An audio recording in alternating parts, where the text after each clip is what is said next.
can't hear. Not on. Okay. Not on. So, have any of you ever watched a horror movie without sound? That pretty much summarizes the first 15 seconds of my speech. And that also shows us the effect of sound. In India, we are constantly exposed to the different sounds around us, be it through Carnatic music, or repetitive bhajans, or even on TV, where the news has become synonymous with shouting.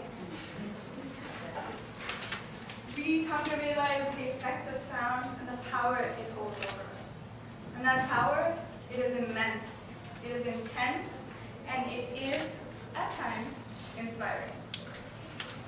But think now about the 4 out of every 1,000 Indian children that do not get to experience this power, that have never experienced this power. Today, I'm going to be speaking about hearing impairments and the things we can do to help these children. The WHO estimates that over 5% of the world suffers from hearing loss, making it the second most prevalent disability in the world. That means 432 million adults and 34 million children. And due to the increasing causes of hearing loss, the increased noise pollution, the WHO estimates that by the year 2050, over 900 million of us will have some form of profound hearing loss. But despite these staggering numbers, most of us are still unaware of their causes, the effects, and the treatments. Thomas Edison, you might have heard of him, the inventor of the light bulb, said that he attributed his power of concentration, his focus, all to his deafness. But for the vast majority of people, deafness represents something entirely different. It represents something that took away their educational and employment opportunities, that took away their ability to make social and emotional connections. And it's not as positive as it makes it seem. So what are the causes of deafness? Most of us know some of them. Frequent exposure to loud noises, loud music, aging, genetics, or viral infections. But we don't know that most forms of them can be treated by with simple medical procedures or hearing or devices. There's one form, sensory neural hearing loss, that is more complex than the rest. This represents nerve damage and requires advanced medical devices to combat it. The most commonly used device you might have heard of, the hearing aid. But the most effective is a cochlear implant. So a hearing aid is non-invasive and it simply amplifies the sound that you hear. But a cochlear implant, it is invasive and it bypasses all the damaged parts of your ear and goes straight and stimulates the auditory nerve. It's simple, it requires a surgery and consists of a receptor that receives the sound, a processor, which arranges the sound, and a transmitter, which turns the sound into electrical impulses that you send directly to different parts of the auditory nerve, making these patients capable of hearing like the rest of us do. And 12 days after this surgery, this child hears for the first time because the device is switched on. So let me tell you a story about Sandhya. Sandhya is 2 years old now, but when she came in 6 months ago, she was scared because she walked into that surgery. She knew that this moment was going to impact the rest of her life, but she didn't know just how much. I saw her 12 days later as the machine was hooked up to her forehead, to the side of her head, and the audiologist gradually raised the volume. And I saw I saw her struggle. I saw her struggle on her face. I saw the fear. I saw the fascination. and the awe that she found in learning a new sensation. And as I watched this awe, this fascination turn into something more, I was on the verge of tears. Turns out, so was Sandhya. 2 minutes later, she's bawling, she's crying, she's screaming, clawing at the implant at the side of her head. But she knows, and her parents know, that it's all going to be worth it. Because in 2 months' time, in 6 months' time, we're saying Sandhya is able to introduce herself. She's able to call for her mother when she's in pain. She's able to call out for help if she thinks she's in danger. And that means the world. So, it is one thing to hear. It's one thing to simply perceive a sound. But it's another thing, a more complex thing, to truly understand what you are hearing. And this is where the audio-verbal and audio-visual therapy comes in. And this helps them distinguish between a background sound and speech, and helps them recognize what they see on a daily basis.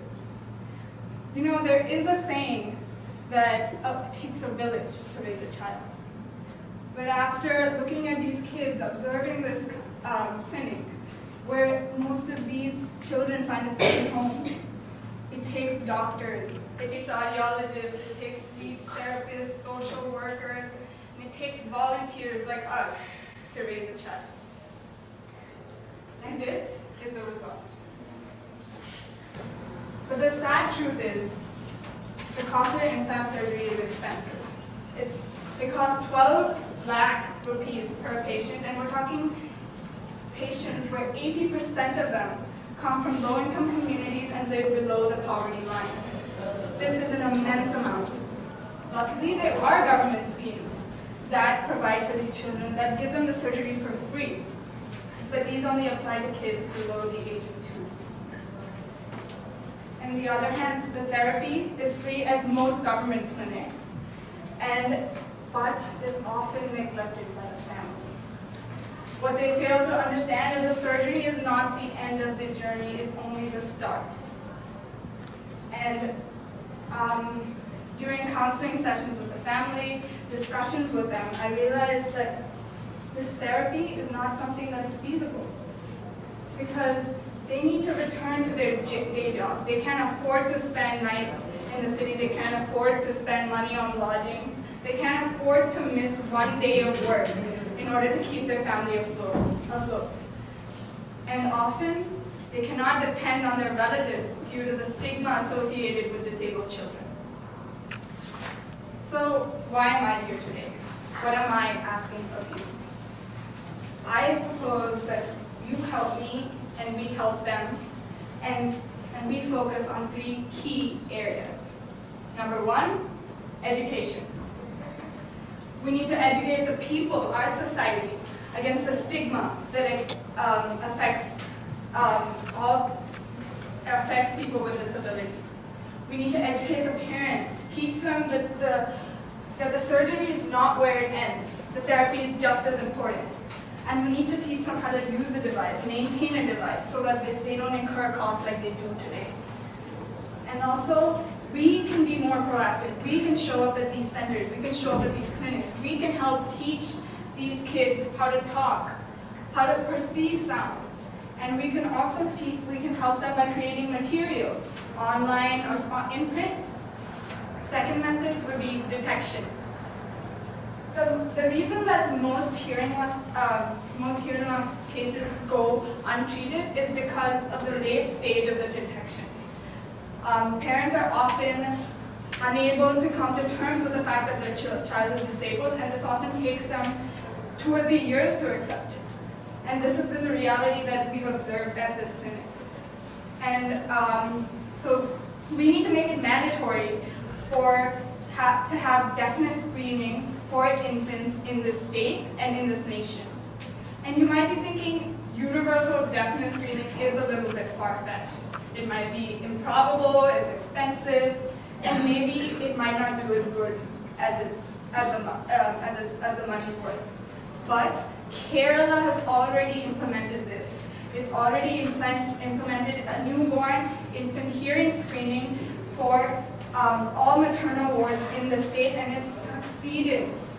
And this is hope that Telangana can implement similar techniques, similar schemes that can help millions of kids. And the third P area, that is prevention.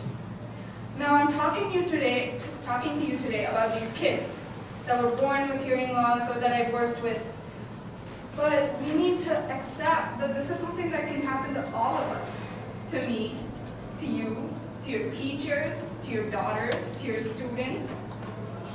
And this is something that we must learn to fight. Because it doesn't stop here. The volunteering is not the only way to stop. Stop unnecessary noise pollution. Do you need to be blasting music at 10 in the morning, 10 in the night? I don't think so. Do you need to put yourself through all that torture that you don't realize is torture and listen to music for 5 hours with your earphones on? I don't think so. You really don't. So know your limits, know your body's limits, know when to stop. And interacting with these kids, seeing what they've gone through and seeing that this is a reality. This is not something that's happened to someone 500 kilometers away. It's happening in my city, it's happening in my area. This has shown me that I can do a lot just to prevent this, prevent hearing loss. And though it's a little bit cliche, I want to say that fundraising, raising awareness, volunteering can make the right difference, can make the difference we need as long as we have good intentions at heart. And so instead of expecting you all to applaud, if you would applaud, please snap instead so we can reduce the amount of noise pollution that we create. Thank you.